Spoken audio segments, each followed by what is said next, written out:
Assalamualaikum warahmatullahi wabarakatuh. Baiklah, kami dari kelompok 1 yang beranggotakan 1.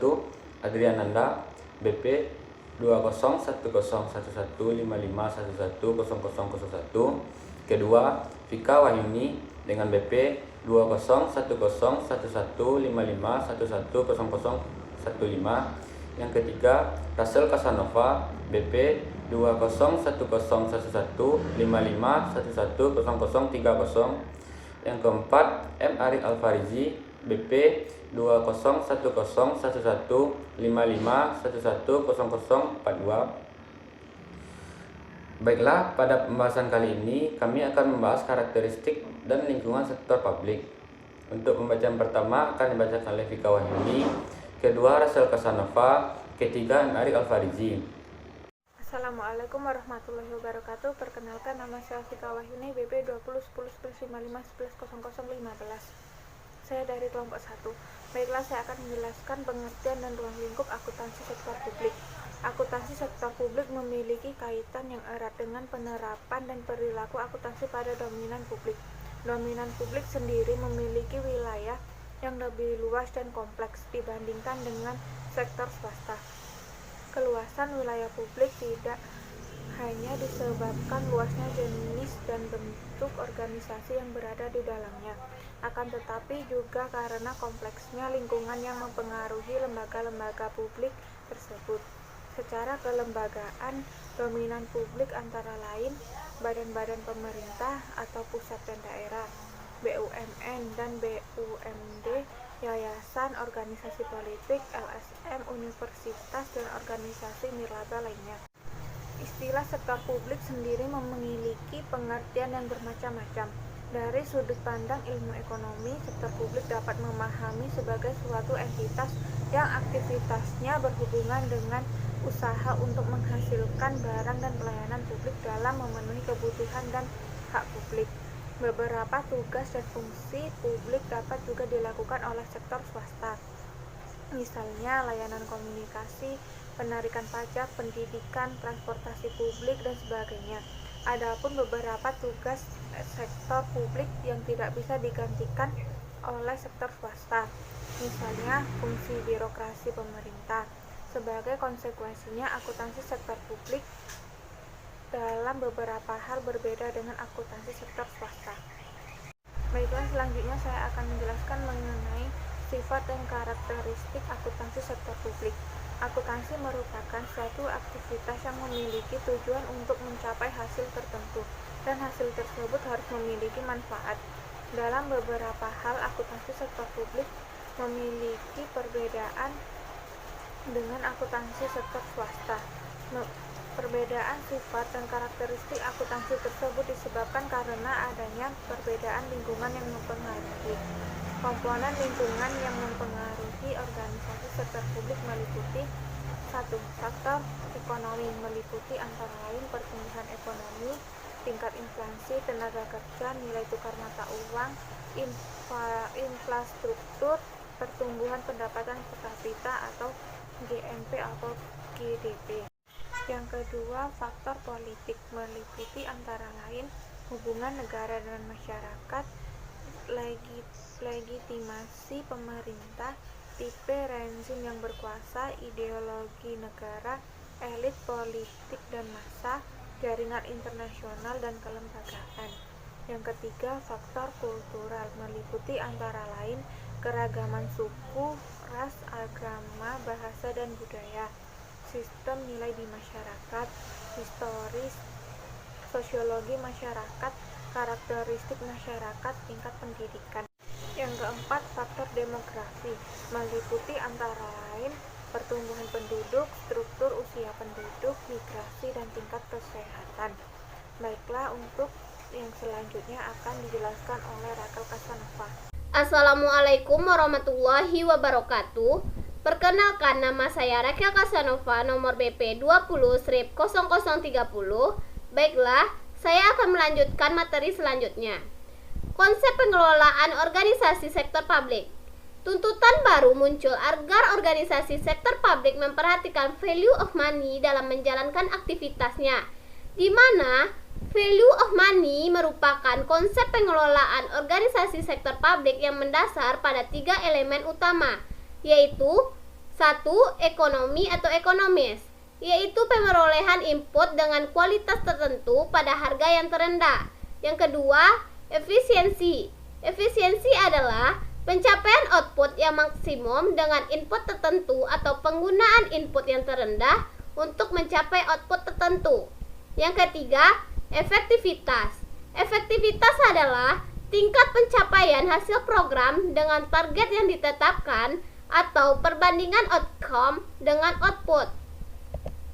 Ketiga hal tersebut merupakan pokok value of money, namun beberapa pihak berpendapat perlu ditambah menjadi 2 elemen, yaitu 1. Keadilan atau equity, mengacu pada adanya kesempatan sosial yang sama untuk mendapatkan pelayanan publik yang berkualitas. Yang kedua, kesejahteraan ekonomi. Pemerataan equality merupakan penggunaan uang publik tidak terkonsentrasi pada kelompok tertentu, melainkan secara merata. Manfaat implementasi value of money ini diantaranya yang pertama, meningkatkan pelayanan publik. Yang kedua, meningkatkan efektivitas pelayanan publik, pelayanan tepat sasaran. Yang ketiga, menurunkan biaya pelayanan publik karena hilangnya inefisiensi dan penghematan dalam penggunaan input. Selanjutnya, perbedaan sifat dan karakteristik organisasi sektor publik dengan sektor swasta. Perbedaan yang pertama yaitu tujuan organisasi. Pada sektor publik menggunakan non-profit motif, sedangkan pada sektor swasta menggunakan profit motif. Yang perbedaan kedua yaitu sumber pendanaan. Pada sektor publik, sumber pendanaannya dari pajak, retribusi, utang, obligasi pemerintah, laba BUMN atau BUMD, penjualan aset negara, dan lain-lainnya.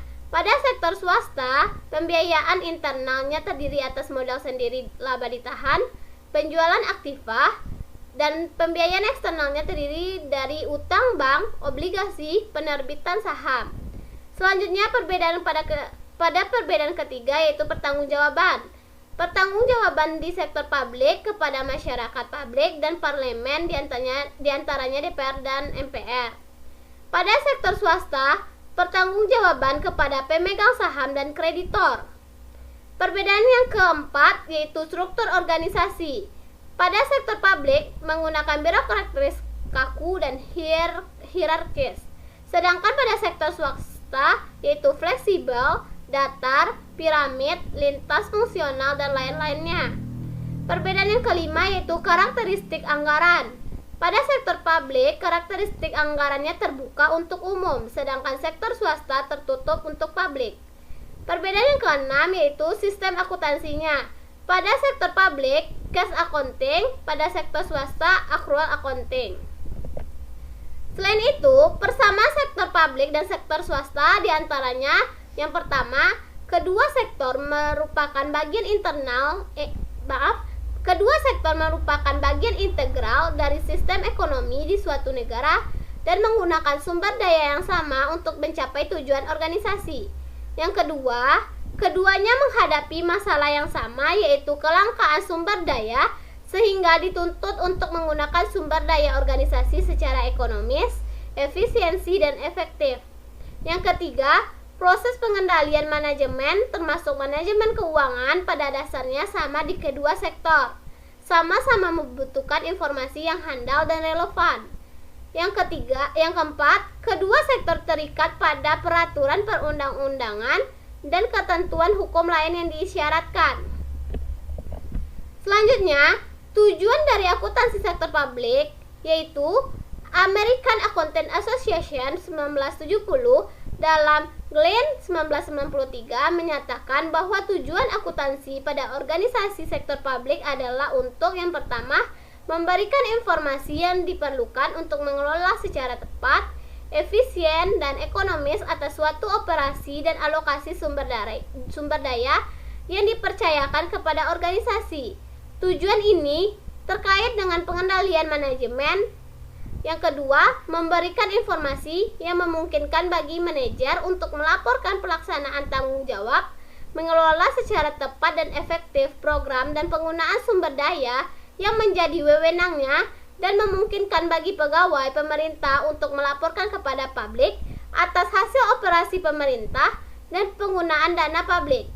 Tujuan ini terkait dengan akuntabilitas atau accountability. Bismillahirrahmanirrahim. Assalamualaikum warahmatullahi wabarakatuh. Sebelumnya, perkenalkan nama saya Muhammad Arik Al-Farizi, BP 20 10 11 55 11 0242. Pada kesempatan kali ini, saya akan melanjutkan presentasi dari kelompok 1, yaitu mengenai perkembangan akuntansi sektor publik. Berbagai kritik mengenai peran organisasi sektor publik dalam pembangunan telah mengalami perubahan yang dramatis. Pada tahun 1950 dan 1960-an, sektor publik memainkan peran utama sebagai pembuat dan pelaksana strategi pembangunan. Istilah sektor publik ini mulai dipakai pada tahun 1952. Pada tahun 1970-an, adanya kritikan dan serangan dari pendukung teori pembangunan radikal menunjukkan kesan ingin mempertanyakan kembali peran sektor publik dalam pembangunan. Sektor publik dianggap lebih rendah kedudukannya dibanding dengan sektor swasta dan bahkan dianggap mengganggu pembangunan ekonomi dan sosial itu sendiri, dengan alasan sektor publik sering dijadikan sebagai sarana pemborosan dan inefisiensi ekonomi. Kedudukan sektor publik bertambah lemah karena orientasi pembangunan lebih diarahkan pada pembangunan sektor swasta dan cenderung mengabaikan pembangunan sektor publik. Selanjutnya, yaitu akuntabilitas publik. Akuntabilitas publik ini adalah kewajiban pihak pemegang amanah atau agen untuk memberikan pertanggungjawaban, menyajikan, melaporkan, dan mengungkapkan segala aktivitas dan kegiatan yang menjadi tanggung jawabnya kepada pemberi amanah atau prinsipal yang memiliki hak dan kewajiban untuk meminta pertanggungjawaban tersebut. Privatisasi merupakan salah satu upaya mereformasi perusahaan publik untuk meningkatkan efisiensi dan efektivitas perusahaan publik. Otonomi daerah dilakukan melalui desentralisasi yang menghasilkan dua manfaat. Yang pertama, mendorong peningkatan partisipasi, prakarsa, dan kreativitas masyarakat dalam pembangunan, mendorong pemerataan hasilnya. Yang kedua, memperbaiki alokasi sumber daya produktif melalui pergeseran peran pengambilan keputusan publik ke tingkat pemerintah yang paling rendah yang memiliki informasi yang paling lengkap.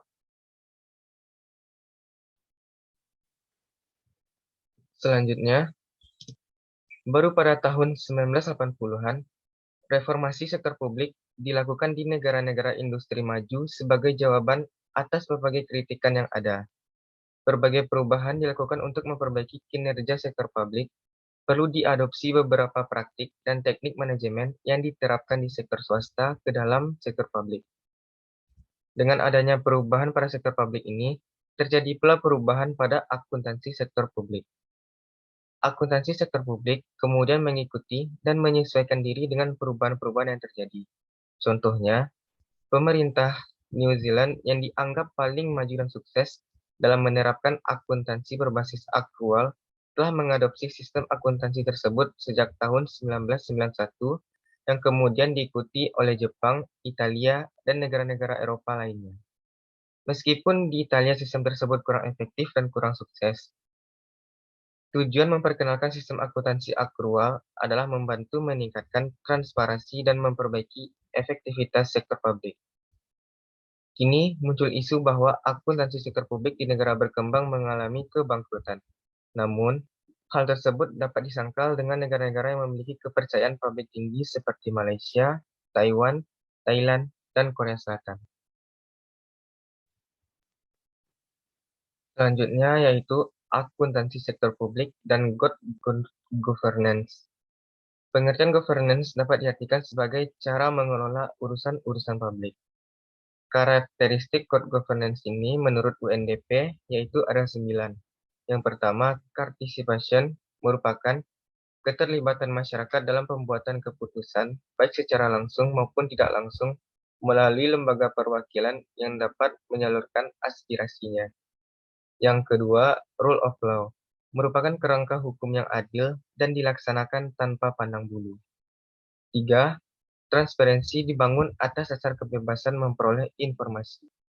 4. Responsiveness merupakan lembaga-lembaga publik harus cepat dan tanggap dalam melayani stakeholders.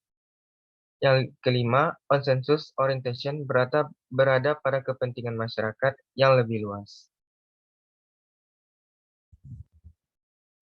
6. Equity merupakan setiap masyarakat memiliki kesempatan yang sama untuk memperoleh kesejahteraan dan keadilan. 7. Efisiensi dan effectiveness adalah pengelolaan sumber daya publik harus dilakukan secara berdaya guna atau efisien dan berhasil guna atau efektif. 8. Accountability merupakan tanggung jawaban kepada publik atas setiap aktivitas yang dilakukan. 9. Strategic vision merupakan penyelenggaraan pemerintahan dan masyarakat harus memiliki visi jauh ke depan. Untuk mewujudkan good governance diperlukan reformasi kelembagaan dan reformasi manajemen publik. Reformasi kelembagaan menyangkut pembenahan seluruh alat-alat pemerintah di daerah baik struktur maupun instruktur. Diperlukan juga reformasi lanjutan terutama yang terkait dengan sistem pengelolaan keuangan pemerintahan daerah, yaitu yang pertama, reformasi sistem penganggaran atau budgeting reform. Yang kedua, reformasi sistem akuntansi atau accounting reform. Yang ketiga, reformasi sistem pemeriksaan atau audit reform. Dan yang keempat, yaitu reformasi sistem manajemen daerah atau financial management reform.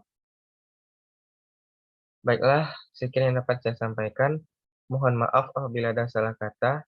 Saya akhiri dengan mengucapkan wabillahi taufiq wal hidayah. Wassalamualaikum warahmatullahi wabarakatuh. Baiklah, sekian presentasi yang hanya dapat kami sampaikan tentang karakteristik dan lingkungan sektor publik.